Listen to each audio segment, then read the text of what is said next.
द्वारिकापुरी के समस्त श्रेष्ठ जनों ने महाभगवती दुर्गा महामाया अंबा की आराधना की कि हमें भगवान श्री कृष्ण जो गुफा में चले गए वो पुनः वापस प्राप्त हो जाए। दुर्गा देवी प्रसन्न हुई और कहा अवश्य। इतना कह के अंतर्ध्यान हुई कि द्वारिका में देखा कि भगवान श्री कृष्ण जाम्बवती के साथ प्रवेश कर रहे हैं, नई दुल्हन।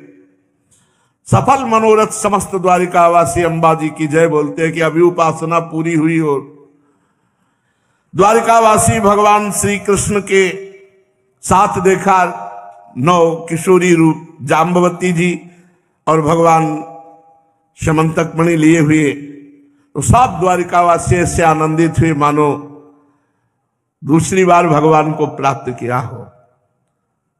सत्राजित को राजसभा में बुलाया गया उग्रसेन जी के सामने और भगवान श्री कृष्ण ने मणि दी और कहा व्यर्थ में झूठा कलंक लगाया था, ऐसा ऐसा ऐसा हुआ, पूरा बताया।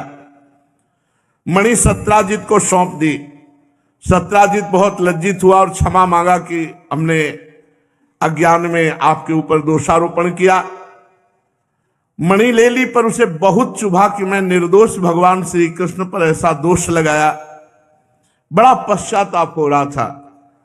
वो घर गया लेकिन उसे चैन नहीं पड़ा कि मैंने भगवान श्री कृष्ण पर ऐसा दोष क्यों किया। वो रात दिन जलने लगा और भयभीत ही हो रहा था कि इस अपराध से मेरा मार्जन कैसे हो, कैसे मैं श्री कृष्ण को प्रसन्न करूं। मैं बड़ा क्षुद्र अदूरदर्शी हूं, कैसे अपने अपराध का। तो सत्यभामा पर दृष्टि पड़ी, सत्राजित की पुत्री है। ओहो, अपराध मार्जन का रास्ता मिल गया। मैं समंतक मणि और सत्यभामा दोनों श्री कृष्ण को दे देता हूं तो मेरे हृदय की जलन शांत हो जाएगी और मेरी पुत्री का जैसा सौभाग्य होगा वो तो महान। बहुत आनंद आया हृदय में। जब सत्य चिंतन होता है तो आनंद आता है। मेरे अपराध का मार्जन हो गया, मार्जन हो गया, उपाय मिल गया।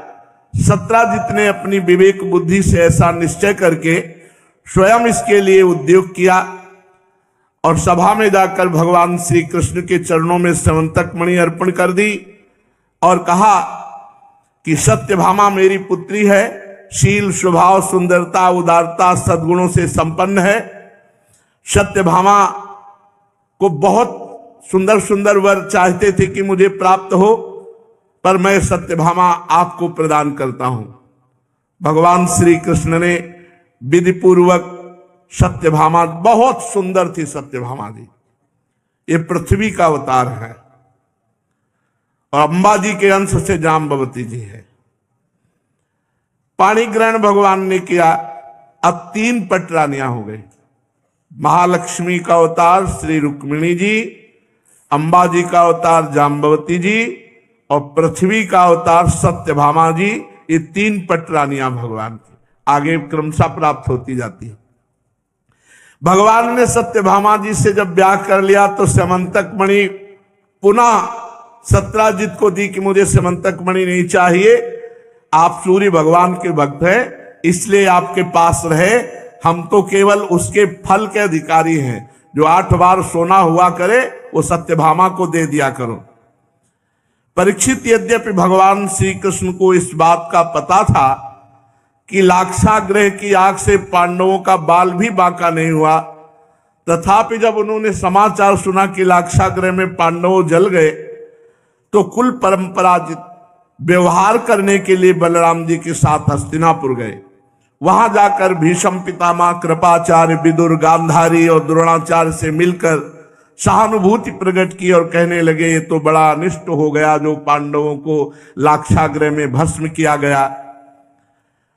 जब भगवान श्री कृष्ण हस्तिनापुर चले गए तो द्वारिका में अक्रूर जी महान भागवत हैं, देख लो, बड़ी चूक हो जाती कभी कभी बड़े भक्तों से भी। कृतवर्मा से मिले अक्रूर जी और अक्रूर जी कृतवर्मा दोनों सतधन्वा से मिले और सतधन्वा को कहा बड़ी कीमती चीज है समंतक मणि, छीन लो उसको, ना हो तो मार डालना। सतधन्वा को भड़काया अक्रूर जी और कृतवर्मा, और कहा देखो सत्राजित श्रेष्ठ कन्या सत्यभामा का विवाह हमसे करने के लिए कह रहा था, कृतवर्मा ने कहा, और वो श्री कृष्ण को दे दिया।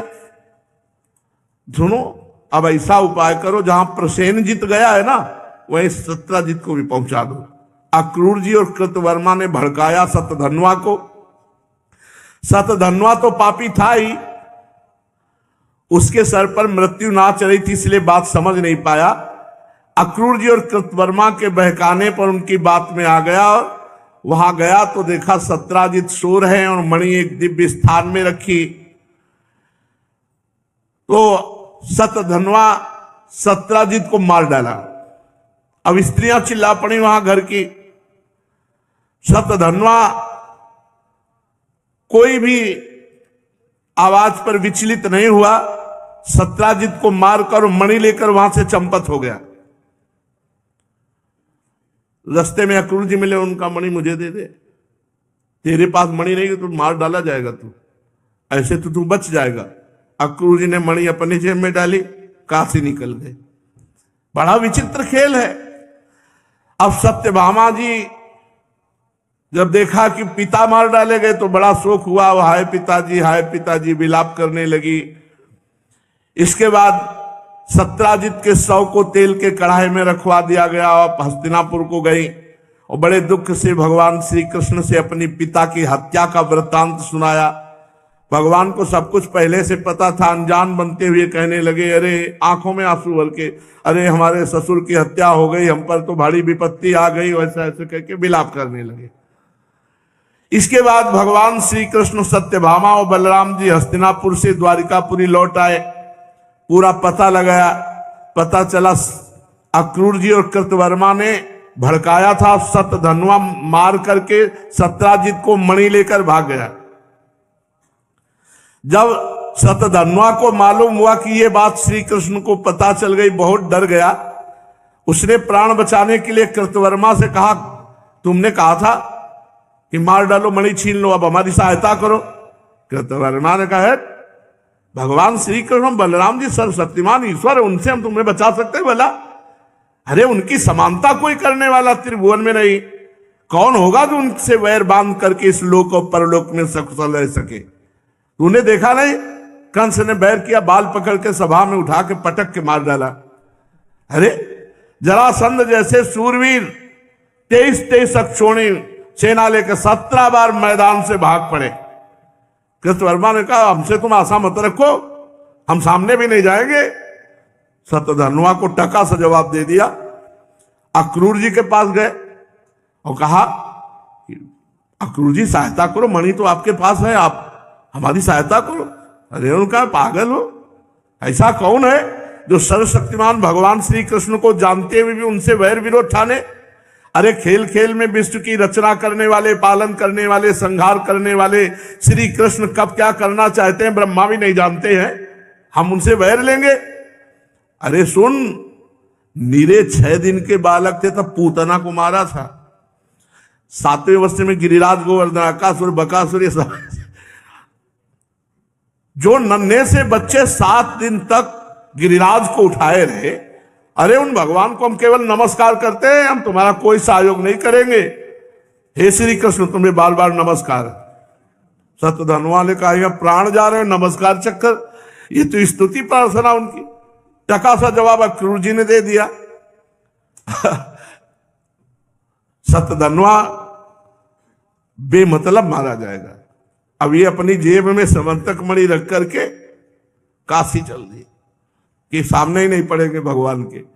सतधन्वा ने एक घोड़ा चयन किया जो 100 कोस लगातार एक सांस में दौड़ सकता था, बड़ी फुर्ती से भागा।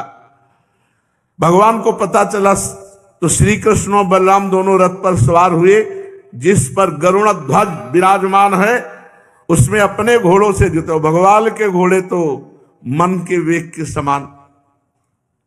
तुरंत पहुंच गए सतधन्वा के पीछे। सतधन्वा कहां पहुंच चुका था?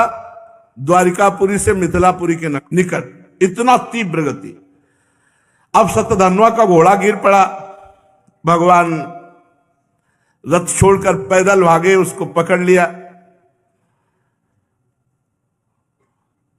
और सुदर्शन चक्र को आदेश किया, गर्दन उड़ा दी सुदर्शन चक्र ने। अब पूरे कपड़े सब ढूंढ डाले, कहीं समंतक मणि नहीं मिली। जब समंतक नहीं मिली तो भगवान श्री कृष्ण ने बलराम जी से कहा, मार तो डाला उसको, उसके पास मणि थी ही नहीं, हमने व्यर्थ में मारा, क्योंकि समंतक मणि तो उसके पास है नहीं। बलराम जी ने कहा, इसमें संदेह नहीं कि सतधनवा ने समंतक मणि किसी न किसी के पास रख दी होगी।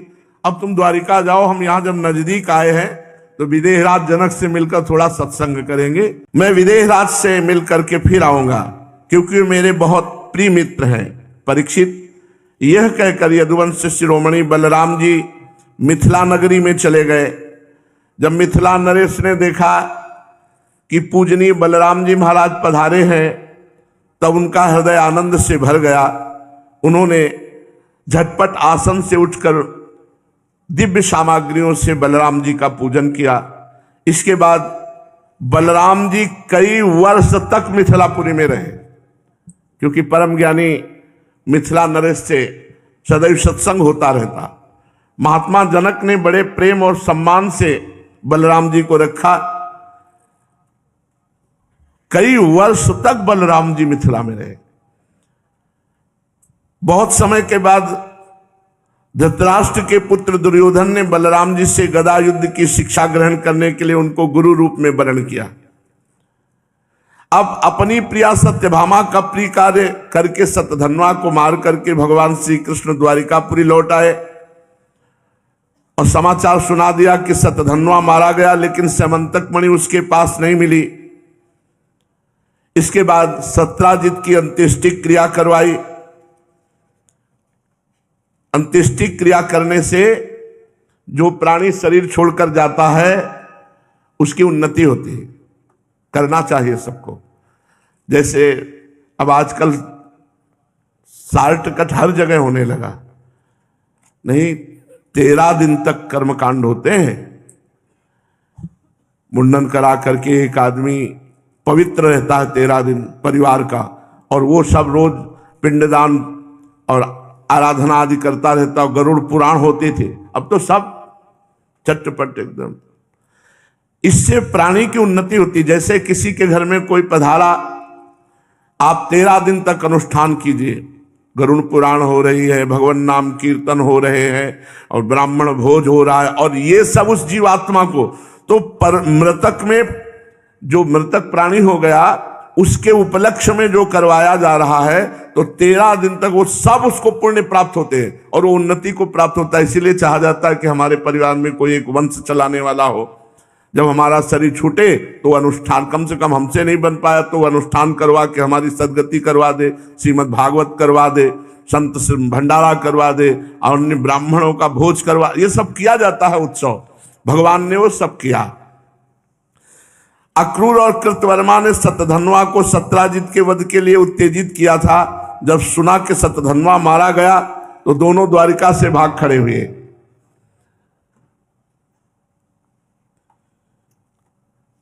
बड़ा विचित्र खेल है। अक्रूर जी महाराज इतने बड़े भगत समंतक मणि लेके भाग खड़े हुए। भगवान ने पूछवाया कि अक्रूर जी कहा, तो बोले पता ही नहीं, द्वारिका में तो है नहीं। गुप्त दूत लगाए गए तो पता चला काशी में यज्ञ बड़ी बड़ी कर रहे हैं, यज्ञ भोक्ता भगवान को छोड़कर। अक्रूर जी को बुलवाया, भगवान ने खूब स्वागत सत्कार किया और मीठी मीठी प्रेम की बातें की, और मुस्कुराते हुए अक्रूर जी से कहा, चाचा जी इस समय बहुत दान धर्म कर रहे हो, हमें मालूम है कि समंतक मणि आपके पास है, 8 भार सोना रोज देती थी। आप जानते हैं कि सत्राजित के कोई पुत्र नहीं, सत्यभामा नाम की उनकी लड़की हमें ब्याही गई है, तो उनका तिलांजलि दान सत्यभामा के पुत्र ही करेंगे, इसलिए वही उत्तराधिकारी होते हैं। तो समंतक मणि आप दिखा दीजिए, सत्यभामा को दे दीजिए। समंतक मणि तो सत्यभामा उनके पुत्रों को मिलनी चाहिए। पर मैं वही आपके पास ही रखूंगा, आप दिखा दो कि आपके पास है। चाचा जी आप बड़े व्रतनिष्ठ हैं, पवित्र आत्मा है, आप ही मणि रखना, पर आप दिखा तो दो। कितना कहना पड़ रहा है भगवान को। हमारे सामने एक समस्या आ गई है। सत्यभामा और बलराम जी को संशय है कि सत्यधर्मा मारा गया, मणि उसी के पास थी। तो हमें लगता है वो हम पर संशय कर रहे हैं, इसलिए मेरी बात का पूरा विश्वास वो नहीं कर रहे। बड़ी संपत्ति में बड़ी समस्या होती है, इसलिए महाभाग्यवान अक्रूर जी आप वो मणि दिखाकर हमारे इष्ट मित्र बलराम जी, सत्यभामा और जाम्बवती का संदेह दूर कर दीजिए, उनके हृदय में शांति हो जाएगी। मणि के प्रताप से लगातार बड़ी बड़ी यज्ञ कर रहे हैं, मुझे पता है आप, जिनमें सोने की वेदियां बनती, खूब सोने का दान होता है। कहां से आता है सोना? जब बहुत कहा भगवान ने, तो अक्रूर जी ने वस्त्र में लपेटी हुई जेब में रखे थे, निकाल करके सूर्य के समान तेजस्वी मणि प्रकाशित हो गई भगवान श्री कृष्ण को। भगवान श्री कृष्ण ने बुलाया सत्यभामा को, जाम्बवती को, और बुला करके सबको दिखाया कि ये मणि देखो अक्रूर जी के पास थी। फिर कहा अक्रूर जी से कि आप मणि रख लो। ये जो समंतक मणि का प्रसंग सुनेगा, श्री कृष्ण भगवान के पराक्रम से परिपूर्ण आख्यान सुनेगा, उसको जीवन में कभी कलंक नहीं लगेगा और उसके जो भी पाप और अपराध हैं वो सब नष्ट हो जाएंगे। जो पढ़ेगा, जो सुनेगा, जो स्मरण करेगा, वो समस्त पापों से छूटकर परम शांति को, भगवान की भक्ति को प्राप्त करेगा। परीक्षित, अब पांडवों का पता चल गया था कि वे लाक्षा भवन में जले नहीं, तो एक बार भगवान श्री कृष्ण उनसे मिलने के लिए इंद्रप्रस्थ पधारे। भगवान के साथ सात्विकी आदि बहुत से यदुवंशी भी थे। जब वीर पांडवों ने देखा सर्वेश्वर भगवान श्री कृष्ण पधारे हैं, तो जैसे प्राण संचार होने पर सभी इंद्रियां सचेत हो जाती हैं, वैसे ही सब के सब पांडव एक साथ खड़े उठे और भगवान का स्वागत किया। कोई भगवान का आलिंगन कर रहा है, कोई भगवान के पैर छू रहा है, अपनी अवस्था के अनुसार। भगवान की प्रेम भरी मुस्कुराहट से सुशोभित मुख सुषमा को देखकर पांडव आनंद मगन हो गए। भगवान श्री कृष्ण ने युधिष्ठिर और भीमसेन के चरण छुए, क्योंकि ये बड़े थे। अर्जुन को हृदय से लगाया। नकुल सहदेव ने भगवान के चरण छुए। जब भगवान श्री कृष्ण श्रेष्ठ सिंहासन पर विराजमान हो गए, तब परम सुंदरी श्यामवर्णा द्रौपदी, जो अभी नवविवाहिता होने के कारण तनिक लज्जा से युक्त थी, धीरे धीरे भगवान के पास आई और श्री कृष्ण के चरणों में प्रणाम किया। पांडवों ने भगवान श्री कृष्ण के समान ही वीर सात्यकी का भी स्वागत सत्कार अभिनंदन वंदन किया। आसन पर बैठ गए। चारों तरफ पांडव घेर कर भगवान श्री कृष्ण के बैठे। इसके बाद भगवान श्री कृष्ण की अपनी बुआ कुंती पधारी, तो कुंती जी के चरणों में भगवान ने प्रणाम किया। कुंती जी अत्यंत स्नेह बस अपने हृदय से लगा लिया और नेत्रों के आंसुओं से भगवान का अभिषेक किया। कुंती जी ने श्री कृष्ण से अपने भाई बंधुओं का कुशल क्षेम पूछा। भगवान ने भी उनका यथोचित उत्तर देकर उनकी पुत्र वधू द्रौपदी और स्वयं उनका कुशल मंगल पूछा। उस समय प्रेम की विभलता से कुंती जी का गला रुंध गया, नेत्रों से आंसू बहने लगे। भगवान के पूछने पर उन्हें अपने पहले के क्लेश पर क्लेश याद आने लगे और बहुत संभाल कर, जिनका दर्शन समस्त क्लेशों का अंत करने के लिए हुआ, उन भगवान श्री कृष्ण से कहा। कुंती जी ने कहा, श्री कृष्ण, जिस समय तुमने हम लोगों को अपना कुटुंबी संबंधी समझकर स्मरण किया, तभी से हमारा कुशल मंगल हो गया। जब से अक्रूर जी को भेजा, उसी समय से हम अनाथ सनाथ हो गए। मैं जानती हूं कि तुम संपूर्ण जगत के परम हितैषी सुहृद और आत्मा हो। ये अपना है और ये पराया है, इस प्रकार की भ्रांति हे श्री कृष्ण तुम्हारे अंदर नहीं है। ऐसा होने पर भी हे श्री कृष्ण, जो सदा तुम्हें स्मरण करते हैं, उनके हृदय में आकर तुम बैठ जाते हो और उनकी क्लेश परंपरा को सदा के लिए मिटा देते हो।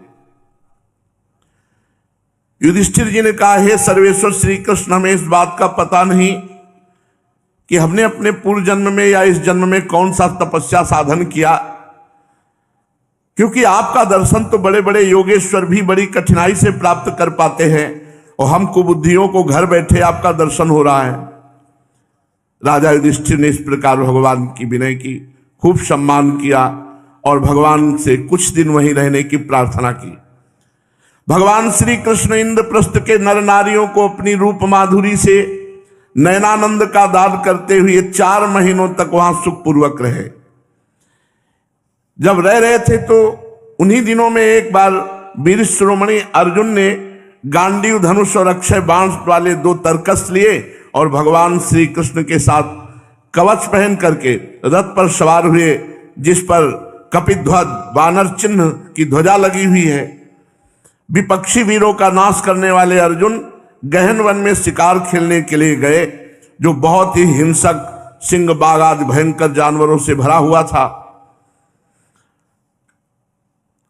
उनमें से यज्ञ के योग्य जो पशु थे उनको उन्होंने शिकार किए। अब वो प्यास लगने पर यमुना जी के किनारे गए और भगवान श्री कृष्ण अर्जुन दोनों यमुना जी में हाथ प्रक्षालन करके निर्मल जल पिया और जब जल पीकर खड़े होकर वापस हुए तो देखा एक दूर में तपस्या कर रही थी एक कन्या। इतनी श्रेष्ठ सुंदरी थी वो कि मुख देखते ही भगवान श्री कृष्ण लुभायमान हो गए।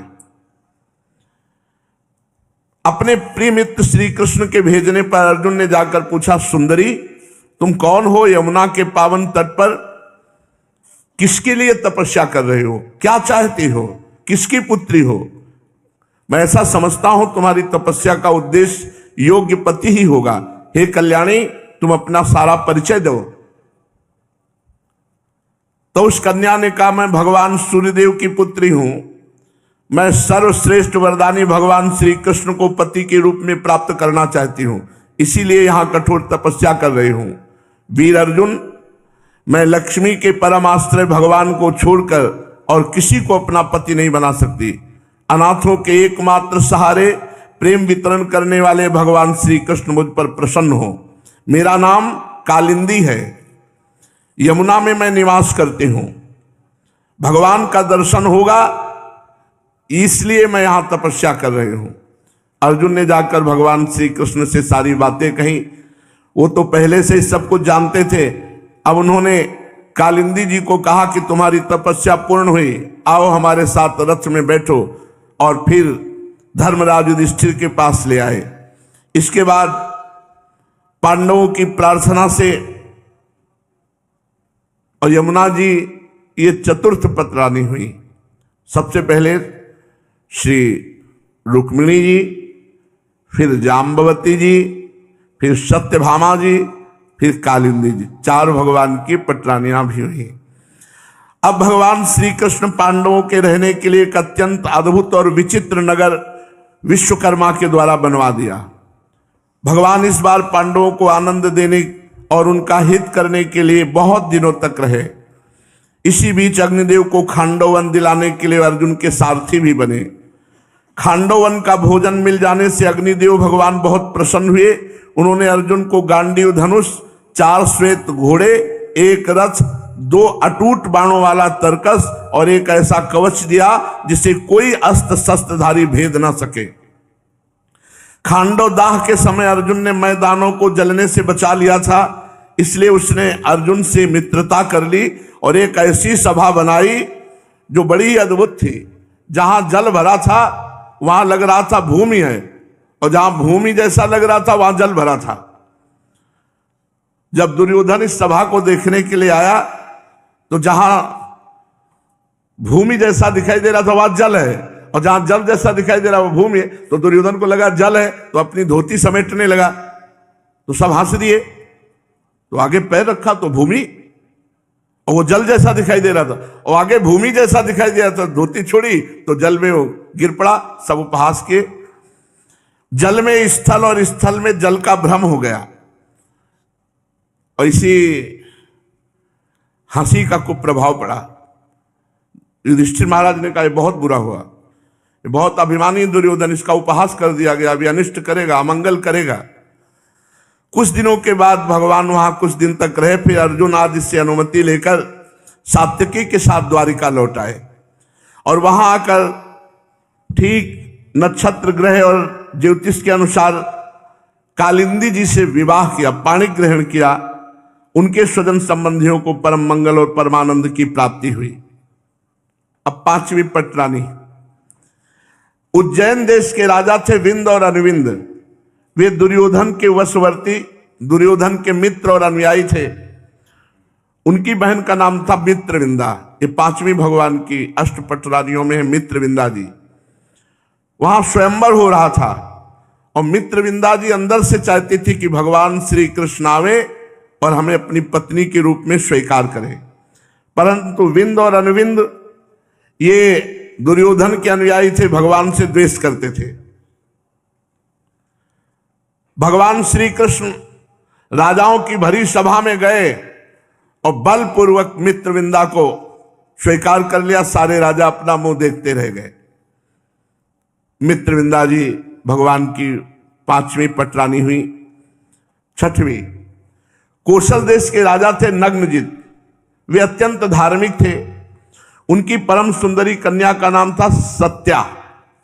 मित्रविंदा, सत्या, जिन्हें नग्नजिति भी कहा जाता है। नाग्नजिति। परीक्षित, वहां एक शर्त रखी गई थी। 7 दुर्दांत सांड थे, उनको नाथना था अकेले। जो नाथ लेगा 7 दुर्दांत सांडों को, बैलों को, उन्हीं के साथ नागनिजिति सत्या का विवाह होगा। बड़े बड़े राजकुमार बलवान आए, हाथ पैर तोड़वा के चले गए। बड़ी तीखी सींगें और वो ऐसे बलवान थे कि 7 एक साथ, एक बैल गंध नहीं सह सकता था किसी मनुष्य की। जो ही नजदीक आवे तो मार के गिरा दे। कितने वीरों की दुर्दशा करके भेज दिया गया था। आए थे ब्याह करने में, लेकिन दुर्दशा होके लद के चले जाते थे। जब भगवान श्री कृष्ण के पास ये सूचना पहुंची तो भगवान सत्या को प्राप्त करने के लिए एक छोटी सी सेना ली और कौशलपुरी अयोध्या पहुंचे। कौशल नरेश महाराज नग्नजित ने बड़ी प्रसन्नता से भगवान की अगवानी की, आसन पूजन आदि बड़ा अभिनंदन किया। राजा नग्नजित की कन्या सत्या ने देखा कि मैं जिनको अपना पति बनाना चाहती थी वही रमा रमण भगवान यहां पधारे हैं। मन ही मन बहुत प्रसन्न हुई, विधाता को बहुत धन्यवाद दिया। मैंने व्रत नियम आदि जितने पालन किए उन सब का फल मेरे श्री कृष्ण पति हों। देखो पहले से साधना कर रही, जो साधना कर रही भगवान वहां, यमुना जी भी साधना कर रही थी। नागनिजिति सत्या मन ही मन सोचने लगी, भगवती लक्ष्मी, ब्रह्मा, भगवान शंकर, बड़े बड़े लोकपाल जिनके चरण कमल का पराग अपने सिर पर धारण करना चाहते हैं और जिन प्रभु ने अपनी बनाई हुई मर्यादा का पालन करने के लिए ही समय समय पर अनेकों लीला अवतार ग्रहण किए, वे प्रभु मेरे किस धर्म, व्रत अथवा नियम से प्रसन्न होंगे? वे तो केवल अपनी कृपा से ही प्रसन्न हो सकते हैं। राजा अयोध्या नरेश नग्नजित ने भगवान श्री कृष्ण की अर्चा पूजा की और कहा, प्रभु मैं एक तुच्छ मनुष्य हूं, आप सर्वलोक महेश्वर स्वरूप भूत आनंद से परिपूर्ण है, भला मैं आपकी क्या सेवा करूं? भगवान श्री कृष्ण ने कहा, राजन, जो अपने धर्म में स्थित है मैं इसी बात से केवल प्रसन्न हो जाता हूं। जो अपने धर्म में स्थित है, अपने कर्तव्य का पालन करता, अपने धर्म से चलता, मैं इसी बात से प्रसन्न हो जाता हूं। धर्मज्ञ विद्वानों ने उसके कर्म की निंदा की है जो अपने धर्म का त्याग कर देता है। मैं सौहार्द प्रेम के लिए आपसे आपकी कन्या का हाथ चाहता हूं, बोलो क्या करूं इसके लिए? देखो, सत्याजी तपस्या, भजन, व्रत, नियम कर रहे भगवान के लिए, तो भगवान स्वयं मांग रहे। राजा नग्नजित ने कहा, प्रभु आप समस्त गुणों के धाम है, एकमात्र आश्रय हैं। आपके वक्षा स्थल पर भगवती लक्ष्मी जी निवास करती हैं, भला आपसे बढ़कर हमारी कन्या के लिए अभीष्ट वर कौन हो सकता है? परंतु मेरा एक प्रण है, कन्या के लिए कौन सा वर उपयुक्त है इसका परीक्षण करने के लिए 7 बैल हैं जो आज तक किसी ने बस में नहीं किया, आपको नाथना होगा। नाथ कर उनको, बड़े बड़े राजकुमार बलवान आए, उनके अंगों को खंडित करके उनका उत्साह तोड़कर यहां से वापस जाना पड़ा। यदि आप ही सत्या को ग्रहण करना चाहते हैं तो 7 बैलों को अपने बस में कर लीजिए। हमारी कन्या के लिए यही अभीष्ट वर होगा। भगवान श्री कृष्ण ने नागनजित की ऐसी बात सुनी, पीतांबर से फेंट कसी और वहां गए, और ये कोई जान नहीं पाया।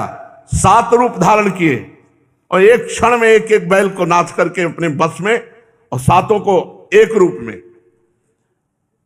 अलग अलग रूप में नाच दिया, और फिर सबकी डोरी हाथ में लेकर एक रूप में खड़े हो गए। खेल खेल में 7 रूप धारण करके बैलों का घमंड चूर्ण कर दिया, और रस्सी में बांध करके ऐसे उनको घसीटा जैसे नन्हा सा बालक काट के खिलौनों को घसीटता है।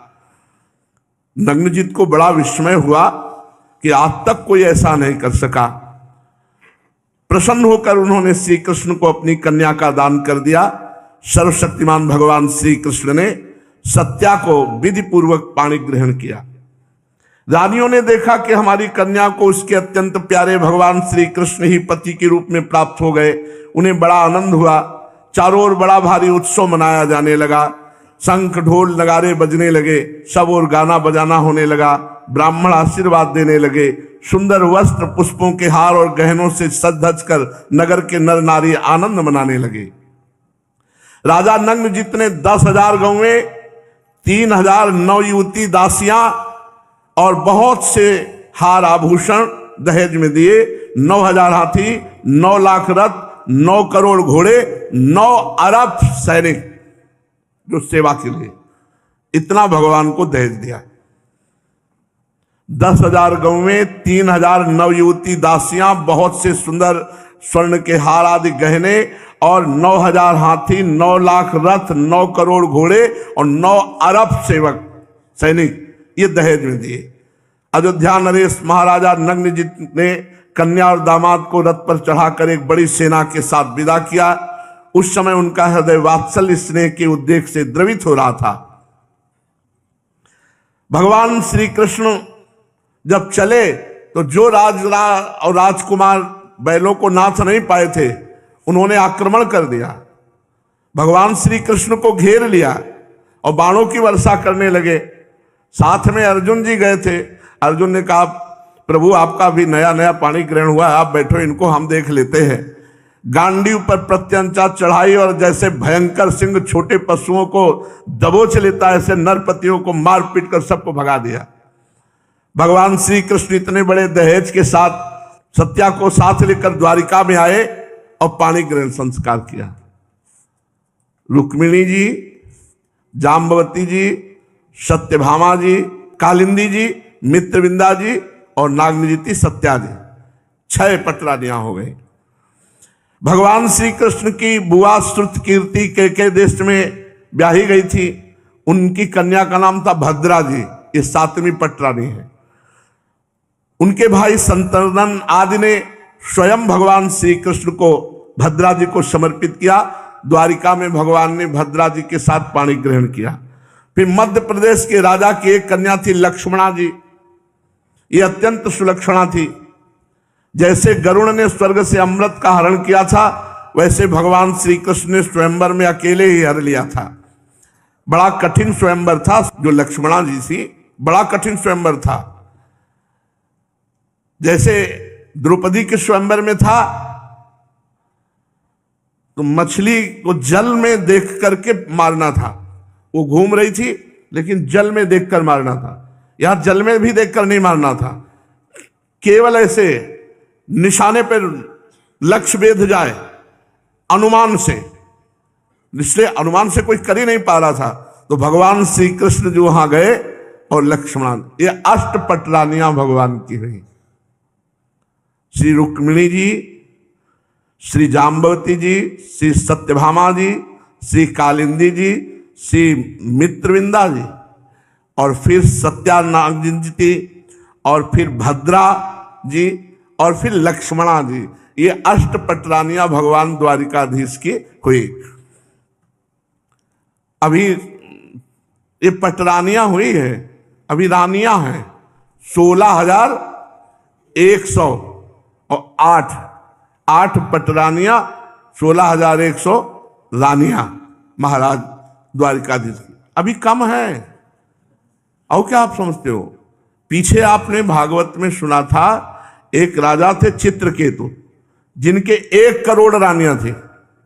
साल में 365 दिन होते, जिंदगी में वो किसी के 1 करोड़ रानियां, तो 1 करोड़ महल। अब राजाओं के ऐसे थोड़ी होती कि 1 करोड़ महल। अब 1 करोड़ महल में कब वो जाते होंगे, कब मिलते होंगे? 1 करोड़ भागवत में लिखा हुआ है कि चित्रकेतु राजा के 1 करोड़ रानियां थे, जिनमें सबसे बड़ी रानी का नाम कृतद्युति था। तो प्रभु द्वारिकाधीश सर्वलोक महेश्वर, इनके 16,108 कोई बहुत बड़ी बात थोड़ी। वो अनंत रूपों में वही है। भगवान श्री कृष्ण चंद्रजू ने, भौमासुर का आतंक था, बहुत बलवान था, और इसके नगर में प्रवेश होना सबके बस की बात भी नहीं थी, केवल भगवान ही जा सकते थे। वहां 16,100 राजकुमारियां उसने बंदी बना रखी थी। पूरे विश्व से जिसको सुंदरी देखता और उठा करके कैद में बंद कर देता। सब पवित्र थी, सब सुरक्षित थी। पता नहीं उसके कौन सी सनक, भगवान ने दी हुई सनक होगी, हम कहां एक एक के ब्याह करेंगे, तुम सबको इकट्ठा करो और हम एक साथ कर लेंगे। तो भगवान ने उसको किसी को अपवित्र नहीं किया था, किसी के प्रति उसकी भोग बुद्धि नहीं थी। लेकिन 16,100 राजकुमारियां पूरे विश्व में, जहां नागलोक में, राक्षस लोक में, देवलोक में, जहां उसको वो, तो सुना है सारंगधारी भगवान जो सच्चिदानंद श्री कृष्ण है, 16,100 को एक साथ ब्याह किया। 16,100 रूप रखकर एक ही मुहूर्त में एक ही साथ ब्याह किया। तो प्रभु, मैं ये चरित्र सुनना चाहता हूं। तो भगवान सुखदेव जी श्री कृष्ण चंद्रजू का ये भौमासुर का उद्धार और 16,100 रानियों से ब्याह करने का प्रसंग आगे वर्णन करेंगे। शेष चर्चा आगे। श्री राधा वल्लभ लाल।